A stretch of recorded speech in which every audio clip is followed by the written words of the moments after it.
اچھا آپ صاحب مجھے اس کیس کے حوالے سے سب سے پہلے تو یہ بتائیے، اس کیس میں جب سے آپ نے اس معاملے کو شروع کیا ہے، آپ کو کیا اس میں آپ کا ایک تو مشکلات کیا اس میں پیش آئی ہیں، اس حوالے سے سب سے پہلے بتائیے گا؟ نہیں، کیسز میں مشکلات بہت زیادہ اس طرح کے کیسز میں ہوتی ہیں. جو ان ناؤن کیسز ہیں، وہ خواہ وہ مرڈر کیسز ہیں یا وہ کسی بھی طرح کے کرمنل اوفینسز ہیں، تو اس طرح کے جو کیسز ہوتے ہیں ان میں اس طرح کی مشکلات ہمیں فیس نہیں کرنی پڑتی. لیکن یہ جو بلاسفیمی کے کیسز ہیں، بس وہ ایک ٹیگ لگ جاتا ہے اس میں، خواہ اس کا کانٹینٹ ریلیونٹ ہو یا نہ ہو. لیکن وہ 295C جب سیکشن لگ گئی تو یہ اٹ ول بی کنسیڈرڈ کہ وہ بلاسفیمی کا کیس ہے. وہ تمام پھر مشکلات اور تمام مسائل پھر وہ کونسل کے ساتھ اٹیچ ہو جاتے ہیں اور ان کو پھر پریشانیاں ان کے ساتھ وہ چلتی رہتی ہیں. اچھا اس میں میرا جو اپنا بھی پرسنل ایکسپیرینس ہے کہ اگر آپ 302 کا مقدمہ بن گیا ہے تو وہ کوئی پریشانی والی بات نہیں ہے. لیکن اگر خدا نہ خواستہ توہین رسالت کا 295C یا اس سے بی یا اس سے ریلیونٹ کوئی سیکشن لگا دیا گیا ہے تو وہ ایک مصیبت کھڑی ہو جاتی ہے، آپ کی زندگی عذاب بن جاتی ہے. اس کی کیا بنیادی وجہ؟ نہیں، اس کی بہت سی وجوہات ہیں. ایک تو سب سے بڑی وجہ جو ہے وہ یہ ہے کہ شعور کا نہ ہونا اور کم علمی، اور سب سے جو بڑی وجہ ہے وہ مس کنسیپشن، مس انفارمیشن ہے. ہمارے معاشرے کے اندر ایک بات جو پینیٹریٹ ہو جاتی ہے اور ایک ڈسکشن میں لے آتے ہیں ایک بات کو کہ یہ بات اس طرح سے ہے. اب جیسے ایک ایف آئی آر ہے، اب مجھے لگتا ہے کہ یہ جو کیس اسپیسیفکلی ہے، اس ایف آئی آر کے بارے میں یا اس کے کانٹینٹ کے بارے میں 95 یا بلکہ آپ کہہ لیں 99% لوگوں کو پتہ نہیں ہوگا اس کی کانٹینٹ کیا ہے. اب وہ جو سنی بات پہ کہ کسی نے کہا کہ یہ انجینئر صاحب نے یہ کہا ہے یا فلاں بندے نے یہ بات کہی ہے، اسی کو سنی بات کے اوپر وہ اینڈ جب وہ بات ایک لاسٹ جو کسی انسان تک پہنچتی ہے وہ ایسی نئی شکل اختیار کر جاتی ہے جو کہ جب ریورٹ ہو کے ہمارے پاس جب آئے تو ہمارے لیے حیرانگی ہوتی ہے کہ یہ بات کس طرح کی پبلک میں چل رہی ہے. تو ایک مس کنسیپشن اور مس انفارمیشن ہوتی ہے جس کی وجہ سے، اور اس کا بینیفٹ لیتے ہیں پھر وہ لوگ، وہ تمام کہ ایسی چیز کو ابھارا جائے اور ایک ماورا عدالت کے لیے جو ہے لوگوں کو اکسایا جائے تاکہ اس طرح کا معاملہ ہو. اچھا کیا آپ یہ نہیں سمجھتے کہ دیکھیں ہر ظاہر ہے تمام مسلمان کلمہ گو مسلمان جو ہے وہ نبی پاک علیہ الصلوۃ والسلام کے اوپر اپنی جان نچھاور کرنے کو ہر وقت تیار رہتے ہیں. گناہ گار سے گناہ گار مسلمان بھی اس بات پہ تیار رہتا ہے. تو کیا وجہ ہے کچھ لوگ ہمارے ہاں مذہبی ایک طبقہ یا ایک جو ہے مسلک یا ایک گروہ جو ہے اس نے اپنے آپ کو یہ سمجھ لیا ہے کہ صرف وہی عاشق رسول ہیں اور باقی تمام کے تمام مسلمان جو ہے یا جو بھی ان کے رائے سے اتفاق نہیں کرتا یا جو سوچ انہوں نے ڈیولپ کر دی یا کسی کے اوپر ٹیگ لگا دیا اس سے جو اتفاق نہیں کرے گا وہ سارے کے سارے گستاخ رسول کی کیٹیگری میں شامل ہو جائیں گے. تو یہ کیا سوچ، یہ پازیٹیو سوچ نہیں ہے؟ آپ اس کے بارے میں کیا کہیں؟ اصل میں اس کی بنیادی وجہ بھی مسالک کے ساتھ جو لوگوں کی جو مختلف اٹیچمنٹ ہے، ہر مکتبہ فکر نے اس کو اپنے ساتھ اٹیچ رکھنے کے لیے کوئی مخصوص آپ کہہ لیں کہ کچھ ضوابط بنائے ہیں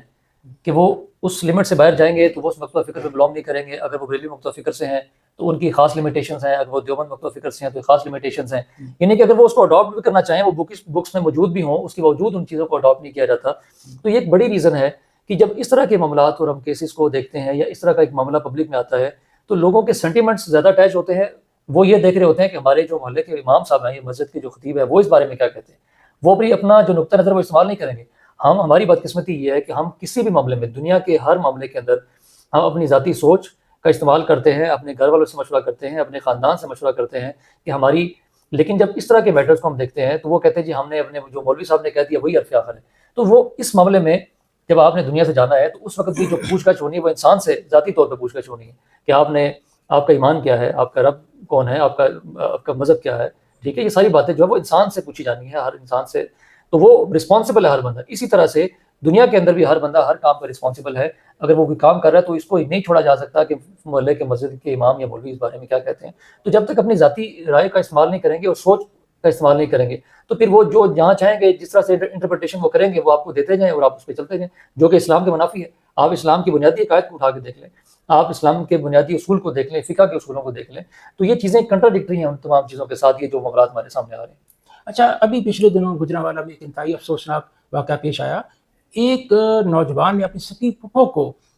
توہین رسالت کا الزام لگا کر، یعنی کہ یہ سمجھ کے کہ اس نے جو بحث کیا یا بحث کے دوران کوئی بات کی ہے وہ توہین رسالت کے زمرے میں آتی ہے، اور اس نے وہ خود ہی قاضی بن گیا، وہ خود ہی پولیس مین بن گیا اور اس نے جا کے اس کو قتل کر دیا، یہ سوچے سمجھے بغیر کہ ایک انسان کا قتل جو ہے پوری انسانیت کا قتل ہے اور اس کو کوئی حق بھی حاصل نہیں ہے. اور یہ سوچ ہماری جو ہے اس معاشرے کے اندر، یہ والی جو سوچ ہے یہ انتہائی خطرناک ہے. اس بارے میں آپ کی کیا رائے ہے؟ دیکھیں اس میں کوئی ججمنٹس ہیں ہماری سپریم کورٹ کی اور آنریبل ہائی کورٹس کی کہ کوئی جو مسلمان ہے جو کلمہ گو ہے وہ کہا گیا کہ وہ بلاسفیمی کا مرتکب ہو ہی نہیں سکتا. اگر ایک مسلمان جو ہے اگر وہ نعوذ باللہ آپ صلی اللہ علیہ وسلم کی شان میں کوئی بات کر دے تو پھر وہ مسلمان نہیں رہتا، وہ مرتد ہو جاتا. جی بالکل. تو یہ بلاسفیمی کا ایک مسلمان کے ساتھ اس کو اٹیچ کرنا یہ ممکنات میں سے نہیں ہے. لیکن ایک ٹرینڈ چونکہ سیٹ ہو گیا ہے کہ مسلمانوں پہ یہ چیزیں لگ رہی ہیں کہ وہ اگر وہ اس طرح کے کنٹینٹ کا وہ یا کوئی ایسی بات کرتے ہیں جو کہ آپ وسلم کی شان میں کوئی آہنت کا معاملہ آ جائے اور ان کا آپ وسلم کے خلاف کوئی بات کرتے ہیں تو پھر وہ پورا ایک تزکیۃ الشہود کا ایک معاملہ ہے کہ اس کو دیکھا جائے گا، کن کے سامنے کہا، کس تناظر میں کہا، کہ وہ کہتے ہیں 100 لوگوں کو آپ جو ہے وہ چھوڑ دیں بجائے کہ ایک جو ہے وہ بے گناہ انسان سولی نہ چڑھ جائے. تو اس تناظر میں دیکھا جاتا ہے وہ جو گجرانوالہ والا جو معاملہ آپ نے بات کی وہ بھی اسی تناظر میں ہے کہ اب اس کے بیک گراؤنڈ کا تو آئیڈیا نہیں ہے. اب وہ بیک گراؤنڈ کو جو عرصے میں پتہ چلے گا کہ پراپرٹی کا معاملہ ہوگا کہ اور لین دین ہوگا. تو اب چونکہ یہ ہمارا ایک بکنے لگ پڑا ہے معاملہ تو بس وہ جس کا دل کرے جس سے آپ کی نہیں بنتی آپ اسے کہیں جی یہ بلاسفیمی کا مرتکب ہوا ہے، اس نے یہ بات کہی ہے، اور اس کو اپنے تناظر میں لیں اور جس طرح سے آپ اس کی انٹرپریٹیشن کریں اور کر کے اس کو آپ ماورا عدالت جو مرضی کریں. اچھا میں نے اس میں جو ڈیٹا اکٹھا کیا میرے پاس یہ انفارمیشن ہے اس حوالے سے توہین رسالت 295 یہ والے معاملات میں مور دین 90% کیسز جو مسلمانوں کے اوپر ہیں. حیرت والی بات ہے کیا یہ المیہ نہیں ہے ہمارا کہ مسلمان جو کہ نبی پاک علیہ الصلوۃ والسلام کے اوپر جان نچھاور کرنے کو تیار ہے ان کے اوپر بلاسفیمی کے کیسز بنا لیا ہم نے. ہمارا یہ تو چلیں اس طرح کا معاملہ بن گیا کہ اس پہ کوئی بات کرنے کو تیار نہیں ہے. حالات ہمارے پاکستان کی اس طرح سے ہیں کہ اس کے بارے میں ایک فوری ایک طبقہ جو ہے وہ اس کے خلاف کھڑا ہو جاتا ہے اور وہ کہتا ہے کہ یہ اس پہ بات بھی کرنے والا جو ہے اس پہ ایک ایلیگیشن کا ایک ٹیگ لگ جاتا ہے کہ جی آپ بھی اسی. تو جو اس میں سے موسٹلی لوگ جو پڑھے لکھے لوگ نہیں ہیں جو اس طرح کی چیزیں کر رہے ہیں. تو میں کہتا ہوں کہ انسان کو اللہ سے ڈر جانا چاہیے کہ انسان نے یہاں سے دنیا سے جانا بھی ہے، اس نے کبھی عدالت میں پیش ہونا ہے اور یہ سارے معاملے وہاں پر بھی رکھے جائیں گے. چیزیں ہوں گی کہ آپ اگر کسی کے خلاف اس طرح کے تو دیکھیں آپ کی ذات جو ہے اس سے بڑھ کے تو کائنات میں کوئی بالکل ذات کے اعتبار سے کوئی نہیں ہے کہ آپ وسلم کی شان کا. اور بنیاد سے ہم بچپن سے جب سے یہاں تک پہنچے تو ایک ہی ہم نے سنا کہ آپ وسلم کی شان کو پڑھا اور سنا. اب ہم اس نوبت تک پہنچ چکے ہیں کہ اسی ذات کا ہم استعمال کر کے ہم لوگوں کے خلاف اس طرح کے مقدمات کو بنا رہے ہیں. یعنی کہ آپ صلی اللہ علیہ وسلم کا ہم نام لے کے لوگوں کے خلاف جھوٹے کیسز بناتے ہیں اور کہتے ہیں جی فلاں نے یہ کام کیا اور فلاں نے یہ کام کیا اور اس کو اپنے ذاتی اداد کے لیے ذاتی استعمال کر رہے ہیں. تو مجھے بتائیں اس سے بڑا جرم کیا ہوگا؟ صرف اس کی ریزن یہ ہے کہ جو بلاسفیمی کا الزام لگانے والا جو شخص ہے اس کو پتہ ہے کہ میں کسی بھی طرح سے میرے اوپر کوئی لائبلٹی نہیں ہے، یہ کل کو بری ہو گیا تو مجھے کچھ نہیں ہونے والا. جب تک یہ چیز قانون میں نہیں ڈالی جائے گی جب تک کہ جو بندہ بلاسفیمی کا مرتکب ہوا یعنی کہ یا نہیں ہوا اس کے خلاف جو ایلیگیشن لگانے والا جو شخص ہے جب تک اس کے خلاف یہ شک نہیں ایڈ ہوگی کہ وہ بھی اسی طرح سے اگر یہ بندہ ایکویٹل ہوتا ہے اور اس کے خلاف یہ چارج ثابت نہ ہوا تو آپ as it is without any investigation without any trial آپ اسی سزا کے مرتکب ہوں گے اور آپ پھانسی چلائے جائیں گے. وہ جب آپ یہ دیکھ لیجیے گا کہ پاکستان میں یہ اپلیکیشن آنا بند ہو جائیں گی صرف اس لیے کہ ان کو پتہ ہے کہ بس ایک اپنے مخصوص مقاصد کے لیے. آپ کو یہ میں ایک چیز ایڈ کر دوں کہ جب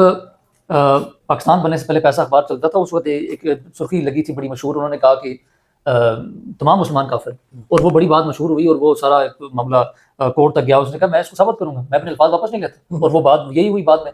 اور انہوں نے کہا کیا دیوبندی بریلویوں کو کافر نہیں کہتے؟ کیا بریلوی اہل حدیث کو کافر نہیں کہتے؟ کیا اہل حدیث اہل تشیع کو کافر نہیں کہتے؟ تو کرتے کرتے مسلمان پہ کون بچا؟ جب تمام ایک دوسرے کو کافر کہہ رہے ہیں تو پھر اسلام تو بچا ہی نہیں. جب اسلام آپ کا جو بنیادی جو جہاں اسٹینڈ کر رہا ہے آپ ایک دوسرے کو مسلمان نہیں سمجھتے تو پھر آپ نے کیا توقع کرنی ہے کسی آپ کے؟ تو پھر اس کا مقصد ہی نہیں. آپ جس کے خلاف جو چاہے ایلیگیشن لگائیں، جس کے خلاف جو چاہے آپ بنیاد بنائیں اور اس کو آپ اگر آپ کو پسند نہیں ہے آپ کے مطابق نہیں ہے تو آپ اس کو پھانسی لگانے کے لیے آپ کہیں گے بس ہمارے یہ بندہ جو ہے وہ ہماری مطلب کا نہیں ہے تو اس کو جو مرضی کریں. جی آپ نے بہت زبردست اور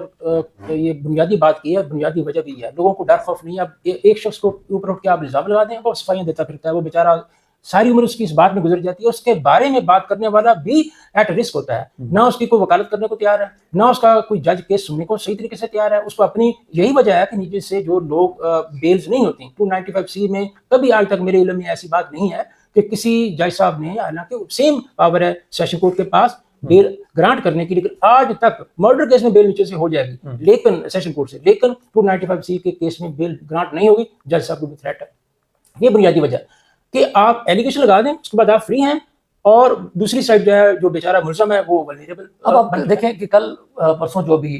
راولپنڈی سے ایکویٹل ہوا ہے جی 295C میں 13 سال اس نے جیل کاٹی. اب مجھے بتائیں وہ تو ایکویٹل ہو گیا، وہ بری ہو گیا کہ اس پہ ایلیگیشن ثابت نہیں ہوئی، لیکن یہ 13 سال اس کے کہاں جائیں گے؟ اور وہ دوسرا وہ جو جس نے ایلیگیشن لگایا اس کو کوئی فرق نہیں پڑتا. کوئی فرق نہیں وہ اس کی زندگی کی آپ نے. میں کہتا ہوں کہ اگر کوئی سیشن جج ہے جو یہ سمجھ رہا ہوتا ہے کہ یہ بیل بالکل بنتی ہے، وہ یہ کہہ دے کہ میرا اختیار نہیں ہے، یا وہ یہ کہہ دے کہ جی میرے اوپر پریشر ہے یا میں ڈر رہا ہوں اس معاملے کو کرتے ہوئے، وہ کہتا ہے بے شک آپ کا یہ معاملہ بالکل ٹھیک ہے، آپ جو ساری باتیں کر رہے ہیں وہ ٹھیک ہیں، یہ تمام باتیں آپ کی جسٹیفائی، بیل نہیں دے گا، بیل نہیں. تو وہ جو بندہ ان کی بیل نہ دینے کی وجہ سے اگر 10 دن 20 دن اضافی جیل کاٹے گا تو وہ بھی ان کے ذمہ ہے. جی بالکل. یہ چیزیں ہر بندے کو سمجھنی ضروری ہے کہ اگر کوئی انسان کسی کی وجہ سے، کسی کے فیصلے کی کمزوری کی وجہ سے، وہ دیکھیں جب ایک بندہ منصب میں بیٹھا ہو اس نے انصاف کرنا ہے اگر اس کو لگتا ہے کہ وہ انصاف نہیں کر پا رہا اور وہ اپنی ذاتی ڈر کی وجہ سے یا کوئی جانبداری کی وجہ سے یا کسی اور معاملے کی وجہ سے اگر وہ فیصلہ نہیں کر پا رہا تو یہ بھی اس کے ذمہ پڑے گی یہ بات کہ اگر کوئی انسان جیل میں رہے گا یا وہ اس کی وجہ سے کسی پریشانی میں مبتلا ہوتا ہے. اس کیس کو آپ دیکھ لیں, یہ جو ایف آئی آر ہے, اب جن ہمارے بھائی نے یہ ایف آئی آر کروائی ہے ماہر قادری, انہوں نے پہلے بھی چونکہ 1-2 ایف آئی آر کروائی ہوئی ہیں, تو اب یہ دیکھیں کہ انہوں نے ایک کانٹینٹ اٹھا لیا کہ یہ انجینئر صاحب نے بات کی ہے اور یہ انہوں نے کوٹ کیا ہے کہ جی کرسچن یہ سمجھتے ہیں, جی یہ ٹھیک ہے. جی اب یہ بات تو ڈسکشن میں ہر جگہ پہ آئی ہے کہ کرسچن سمجھتے ہیں, ان کی تمام تھیولوجی میں, ان کے آرٹیکلز میں, ان کی بکس میں یہ تمام چیزیں موجود ہیں جو کہ ساری چیزیں ریکارڈ کا حصہ ہے. اب جب تم ان کو پتہ ہے چیزیں, لیکن چونکہ اب اس کو آئیڈیا ہے کہ میں یہ جو کوٹ کر رہا ہوں, یہ بات جو کر رہا ہوں, چونکہ ان کو خود بھی پتہ نہیں ہے یہ کس کیٹیگری میں فال کرتی ہے یہ چیز, لیکن بس مقصد یہ ہے کہ وہ ایک آپ کہہ لیں کہ پوائنٹ سکورنگ ہے ایک, تو ٹھیک ہے کہ بات ہائی لائٹ ہوگی اور اس سے وہ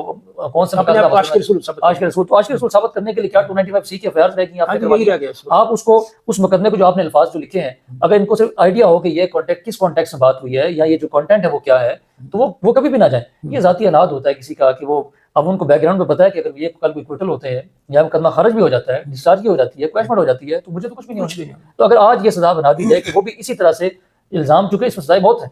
اتنا سیریس معاملہ ہے, کسی انسان کی زندگی موت کا مسئلہ ہے, تو وہ جب ان کو یہ بات کا آئیڈیا ہو جائے کہ میرے ساتھ یہ کام ہو سکتا ہے, تو وہ کبھی بھی آئندہ اس طرح کے کام میں وہ نہیں پڑے. اچھا, اس میں بڑی آپ نے بہت زبردست بات کی. میرا ایک کوشچن پچھلی بات کے ساتھ اٹیچ کر لوں, پھر اس میں میں کوشچن کروں گا. یہ آپ نے یہ کرسچنس کے بارے میں کہا ہے, اس کے بارے میں بڑی اہم بات ہے, میں کرتا ہوں کوشچن. اب ایک میرا لاسٹ اس میں کوشچن ہے. اب جیسے انجینئر صاحب کا معاملہ ہوا ہے, تو اس پہ میں نے جب بات کرنا شروع کیا تو لوگ یہ کوشچن کرتے ہیں کہ کل قیامت کے والے دن آپ کیا منہ دکھائیں گے. یہ میں اب اس کو جہالت ہی کہہ سکتا ہوں نرم سے نرم لفظوں میں, لیکن ایک بات میں اپنی حد تک تو یہ کہتا ہوں, اور آپ کی اس پہ مجھے رائے کی ضرورت ہے. میں یہ کہتا ہوں کہ بڑے سے بڑا عاشق رسول یا نام نہاد عاشق رسول جو ہے, جتنا مرضی بڑا کوئی دعوے دار ہے اس حوالے سے, میں اس سے بڑا غلامی رسول کا دعوے دار ہوں. میرا یہ دعویٰ ہے, میرا یہ کلیم ہے کہ میں غلام رسول ہوں سب سے بڑا. ان کا دعویٰ اپنا عاشق کا اپنے پاس وہ رکھیں, مجھے کسی کے سرٹیفکیٹ کی ضرورت نہیں ہے, نہ ہی میرے ایمان کو پرکھنے کا ان کے پاس کوئی پیمانہ ہے. آج تک جتنے بھی ایسے لوگ جو اس طرح سوالات اٹھاتے ہیں وہ اپنی گریبان میں جاتے ہیں اور دوسروں کے ایمان کے لیے بیرو میٹر لے کر پھرتے رہے بازاروں میں اور دوسروں کو کوشچن کرتے رہے. اس کے اوپر آپ اپنی رائے دیں. دیکھیں, ایمان کو جانچنے کا تو پیمانہ کسی کے پاس نہیں ہے. جی بالکل. میں حافظ قرآن ہوں اور الحمدللہ قرآن کو ترجمے کے ساتھ بھی میں نے پڑھا ہوا ہے, اور عربی تقریباً